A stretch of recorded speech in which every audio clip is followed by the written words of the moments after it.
This is Andi Purewal for Boxing News. I'm joined by promoter Eddie Hearn here in Saudi Arabia. Ed, always good to see you. How was the journey over? Yeah, it's good. Good to be back. All very familiar here now, Arrivals, hotel, gym, restaurants. It's a great place to be. Genuinely feel very comfortable here and excited. Obviously we've got two fighters defending their world championships on the card. DAZN are airing the fight, which is massive for the platform. So I'm here primarily for our guys, Joe Cordina and Joe Opetaia, to help push the show in any way for His Excellency or DAZN or whatever. It's just great for boxing.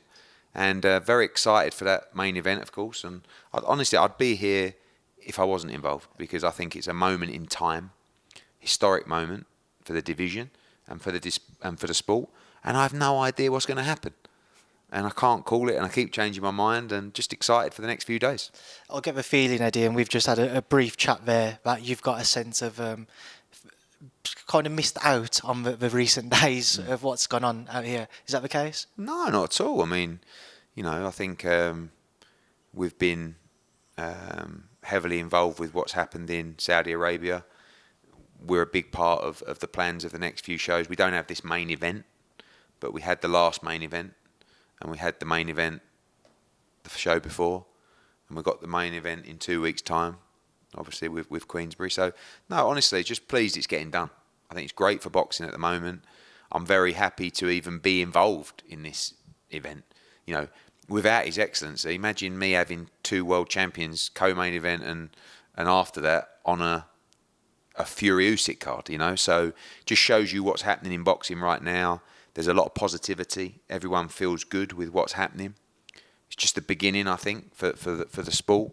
And no, I missed my flight out here yesterday. It took me 3 hours to get to Heathrow, so I missed the arrivals. But we'll be at the workout tonight, and yeah, a bit more low key for me this week. But sometimes that's quite nice. You still weaseled your way in for an interview. I've weaseled my way to a few interviews. I saw Lennox earlier as well, and I wasn't meant to be there, so I'm doing all right. Before we come on to your fighters, Ed, obviously the big fight, Fury-Usyk, the undisputed heavyweight crown. Is there a part of you that has a little sense of frustration that it isn't Anthony Joshua partaking in this fight? Of course, because, it's the dream. Timing's everything. If His Excellency was around in those days, we would have made the fight immediately. Don't forget we signed to fight Deontay Wilder previously. And during the periods of, trying to get that fight over the line, it really needed someone like Turki to sit in the middle and just negotiate with both halves, because that's what he's done so well. This has never been Frank negotiating with Bob. This has been His Excellency negotiating with Usyk, and His Excellency negotiating with Frank, and so forth, or Frank negotiating with Alex Krasuk and Aegis, as an example. So he plays that role really well, and obviously there's a lot of money involved. So we're seeing the fights. It's very exciting for the sport. Of course, I'd rather AJ was in the main event on Saturday, but I believe that time will come. I'm sure your mind, like many, will kind of change as we edge over close towards Saturday. But at this moment in time, as you sit there, what is your current prediction for Saturday night? Well, I tweeted the other day saying that I've changed my mind. If Fury comes out and fights like he did against Wilder 2, I think he can stop Usyk. But I also don't think he'll fight like that.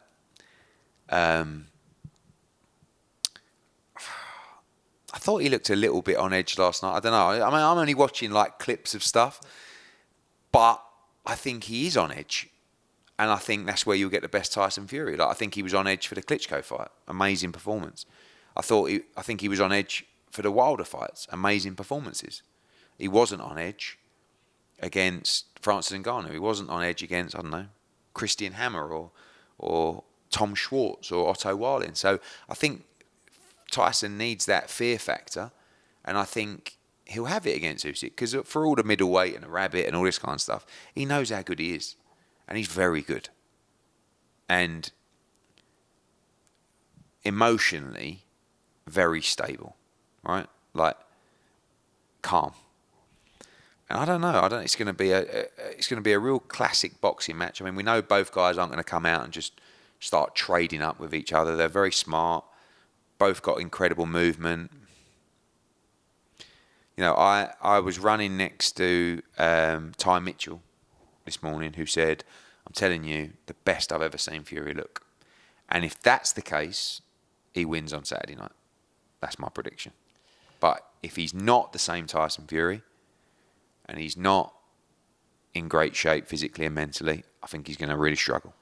You'll know yourself from your many years involved in the sport, Eddie, when you get a big fight week like this, people always try and pick up on little signs, little differences. The talking point in the last day or so has been kind of Tyson Fury's weight. Some suggestions he might come in a little bit lighter than what we're used to seeing. What do you make on that point? If it was to be true, if it was to come in light, do you think that'll be benefit of him come Saturday night? Depends how he wants to fight. I mean, if he's looking for movement, I think he's going to move better if he's lighter. Sometimes a fighter coming in lighter and not being consistent with how they've fought in the ring before is not a good thing. But nor is a good thing being out of shape and not, So, people keep saying he's skinny, he's this. I mean, he's going to weigh whatever he's 19 stone something. He's a huge heavyweight. But I think the camps back-to-back would help him. I think he's someone that physically isn't gifted with the genetics of others. I feel his pain. But I don't, you're never going to see him walking around doing 2 weeks in camp, the six packs back, and he's just, but I think that elongated camp will help him. But as always, Andy, it just comes down to performance and execution on the night of a game plan. Fury's been good to do that. I've written him off so many. I almost want to write Fury off because he tends to prove me wrong when I do that. I don't want to back him too much just in case it don't go his way. But I hope he wins. I believe he can win. And just really excited to watch it. Final thing on the main event before we come on to your fighters, John Fury headbutt. Yeah. What did you make of that? I mean, look, I've probably got a better relationship now with the Fury camp than I have previously. Like, I've spent time around Tyson out here last time with the Fury and Ngannou. I'm very fond of Spencer Brown now, who I work with a lot out here. So I like to give the benefit of the doubt, which in this occasion is shouldn't have done it. I think regrets it, and I know he's apologised. But it's an emotional situation. It's his son fighting, and people are screaming and shouting, and John handles things differently to perhaps you would or I would.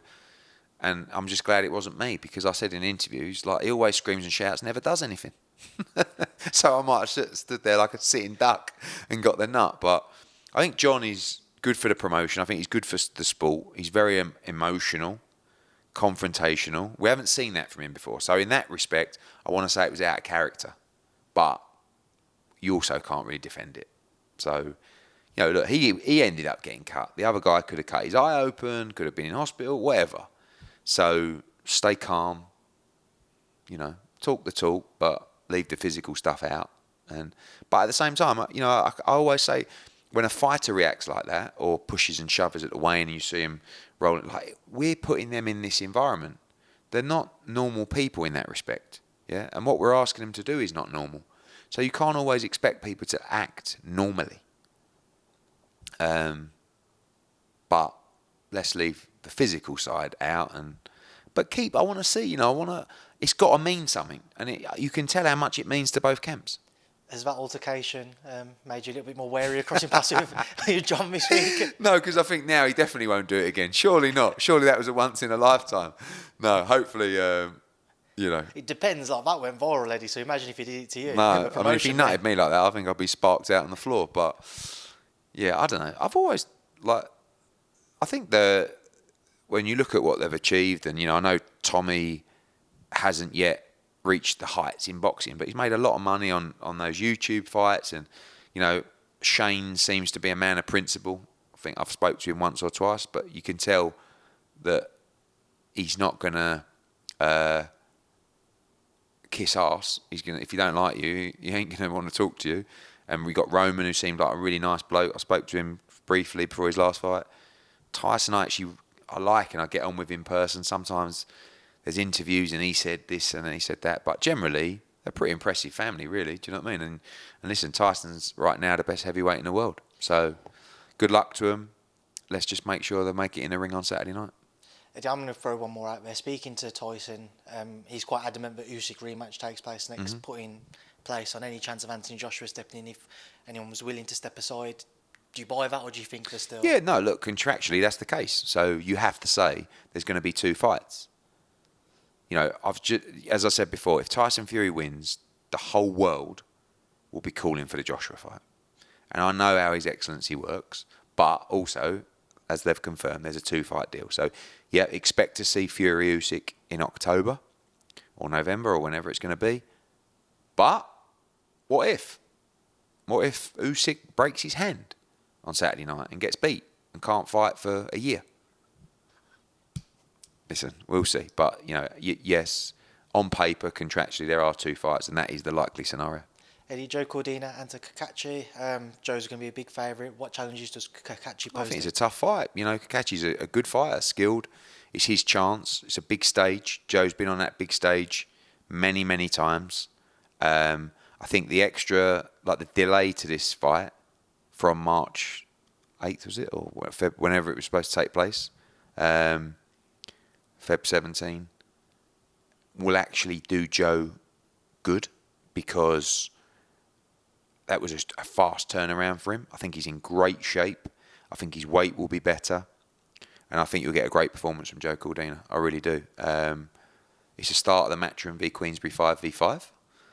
And we're looking to get off to a flyer. And I expect Joe to do a job on Cacace and make a statement. Saw Joe yesterday and I asked him kind of what's been the hold-up in trying to secure one of those unifications or the big names. And he said, that's down to you to ask Eddie. Yeah. Mm-hmm. I can ask you now. Just money, in all honesty. Like, Joe has made it clear to me on many, many occasions. He's done it now. He's a 2-time world champion.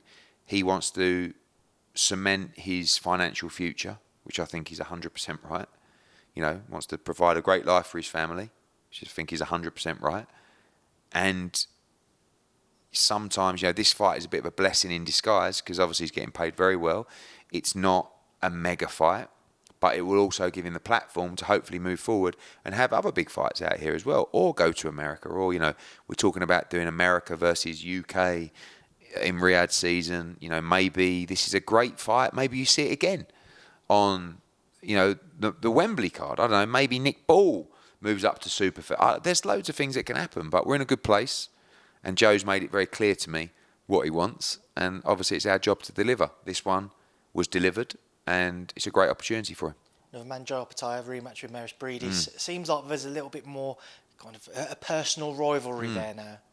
Well, Joe's a little bit crazy, isn't he? Like, he's got that look in his eye, and I think, you know, the first fight was a war. I think what people are underestimating or not understanding about this fight, because they probably haven't seen the first fight, it was an absolute war.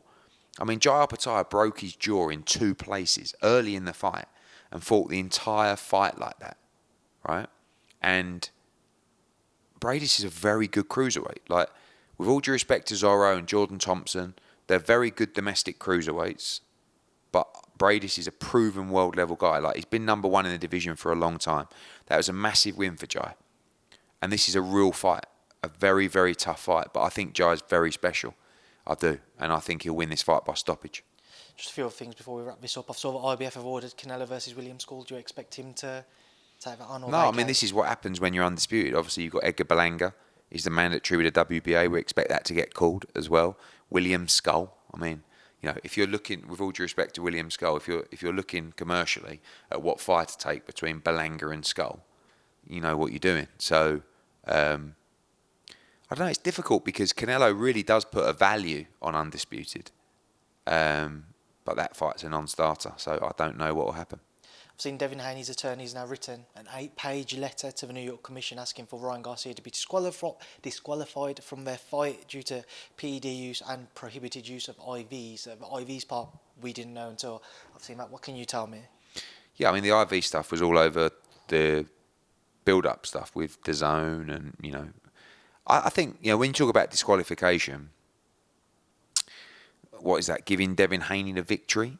I'll back Devin all day long. I'm not sure, you know, I think no contest is the obvious. That's 100%. I mean, like, the fact is, and I DM'd Ryan the other day because he always having a pop at me. I mean, for some reason thinks I'm involved in this, which is just so bizarre. But secondly, I've said so many times, I hope he's innocent. I give him the benefit of the doubt. You know, you're innocent until you're proven guilty. But putting that to one side, he entered the ring with performance-enhancing drugs in his system. That's fact. Now, whether they got there intentionally or unintentionally, I really hope it's the latter.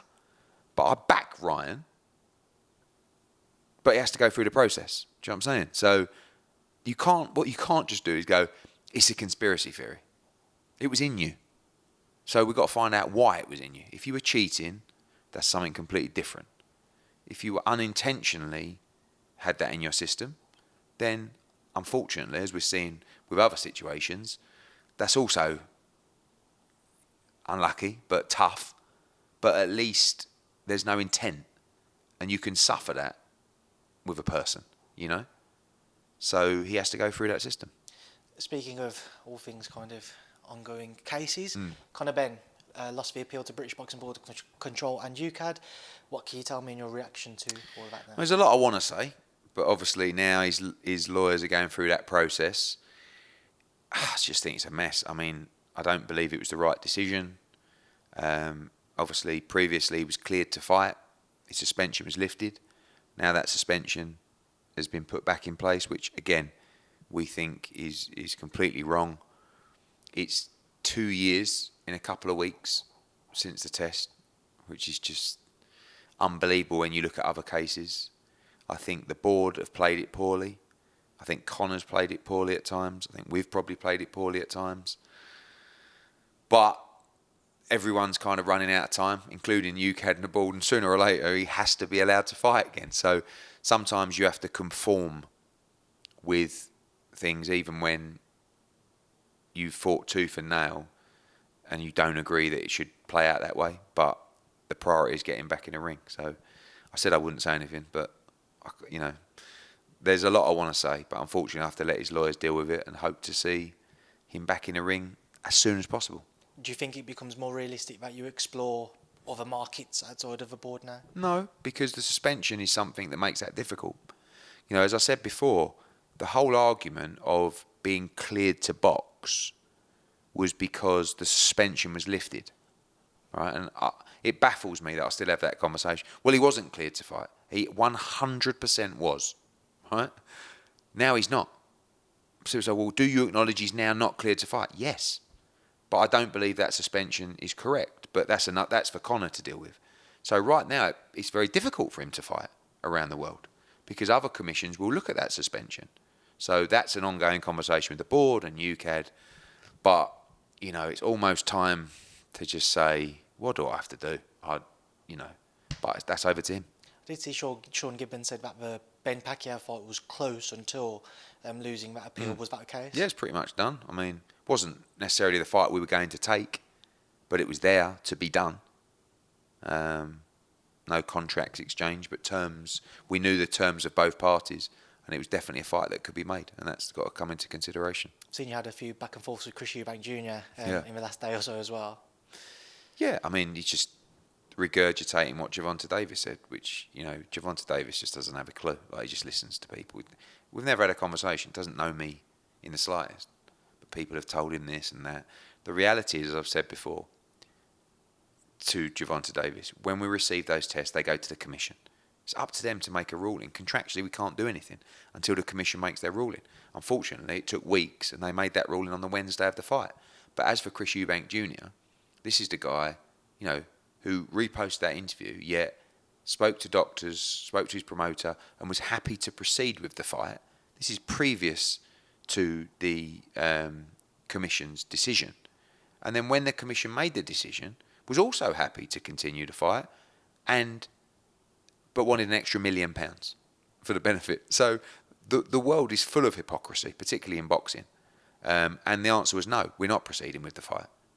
And the only conversation I had with Chris Eubank Jr. was when I went to his room to tell him and apologise that the fight was off. You know, no conversations about money. That was a request that we received for the fight to continue. So obviously he's tweeted and said that it was the other way around, and you asked him. I've never had a conversation with Chris Eubank Jr. other than to tell him the fight was off and to say I'm sorry that this fight hasn't taken place. But just very quickly, Eddie, because I know we're running out. Just a few thoughts on quickly get your thoughts on Zhang Wilder. What goes down in that fight? What goes down is maybe we even come from behind to win the tournament, because that's my captain's pick.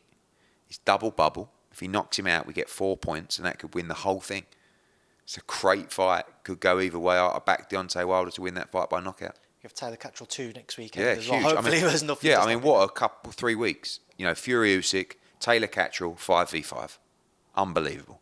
You know, then we go into a huge June with Matthias, you know, with Bam against Estrada. I mean, Jaron Ennis is absolutely flying. It's a huge night. So boxing's in an unbelievable place right now. What are your thoughts on Taylor-Catterall 2? I really believe Jack Catterall's going to stop him. But I think the extra few weeks will help Josh Taylor. And I think Jack wins a decision. 2 men you've worked with previously, Billam-Smith and Richard Riakporhe 2.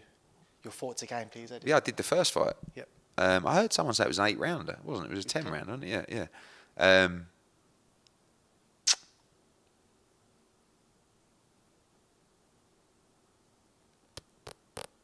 Riakporhe by stoppage. I love, and you know, I'm a big Chris Billam-Smith fan, but that's my honest opinion. And then final one, your old mate Gervonta Davis and Frank Martin on that same night, June 15th. I don't know a lot about Frank Martin, if I'm honest. Gervonta Davis is an incredible fighter. I think he wins the fight by stoppage. But again, without knowing and seeing enough of Frank Martin, I can't tell you. But Gervonta is very difficult to beat. Ed, I'm sure I'll be pestering you for more interviews as the week goes on. Thank you as always. Cheers, and I'll mate. see you soon.